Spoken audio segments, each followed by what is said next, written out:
দীর্ঘ ১৬ বছর ধরে সামাজিক যোগাযোগ মাধ্যমে ট্রল, কটূক্তি ও ব্যক্তিগত আক্রমণের শিকার হওয়ার অভিযোগ তুলে এবার মুখ খুলেছেন জনপ্রিয় অভিনেত্রী সাদিয়া জাহান প্রভা।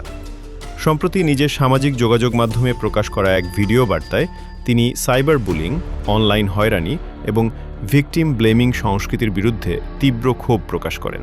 বাকি 50% যদি ক্রিমিনালকে করতেন তাহলে পৃথিবীতে তন্ময়ের জন্ম হতো না। ভিডিও বার্তায় প্রভা বলেন, এতদিন নীরব থাকলেও এবার তিনি কিছু বাস্তব অভিজ্ঞতা ও সত্য কথা তুলে ধরতে চান।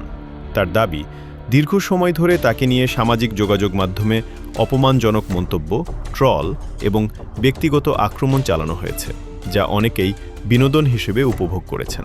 কাকে আমাদের বুলি করা উচিত, কার লাইফ আসলে আমাদের নিয়ে কথা বলা উচিত। তিনি আরও বলেন, ব্যক্তিগত ছবি বা তথ্য অনুমতি ছাড়া প্রকাশ করা গুরুতর অপরাধ, কিন্তু বাস্তবে অনেক ক্ষেত্রেই অপরাধীর পরিবর্তে ভুক্তভোগীকেই বেশি সমালোচনা ও আক্রমণের মুখে পড়তে হয়। এই প্রবণতাকে উদ্বেগজনক বলে মন্তব্য করেন তিনি।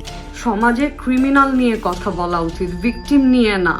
সাইবার অপরাধীদের বিরুদ্ধে আরও কঠোর সামাজিক ও আইনি অবস্থানের আহ্বান জানিয়ে প্রভা বলেন, অপরাধীকে আড়াল করে ভুক্তভোগীকেই দায়ী করার সংস্কৃতি বন্ধ করতে হবে। সমাজে সচেতনতা বৃদ্ধি এবং অপরাধীদের জবাবদিহির আওতায় আনার ওপরও গুরুত্বারোপ করেন তিনি।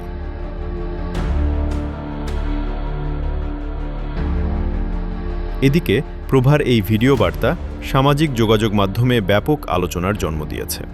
তার বক্তব্যের সঙ্গে একাত্মতা প্রকাশ করেছেন অনেক ভক্ত ও সহকর্মী। একই সঙ্গে সাইবার বুলিং ও অনলাইন হয়রানি প্রতিরোধে আরও কার্যকর পদক্ষেপ নেওয়ার দাবি উঠেছে বিভিন্ন মহল থেকে।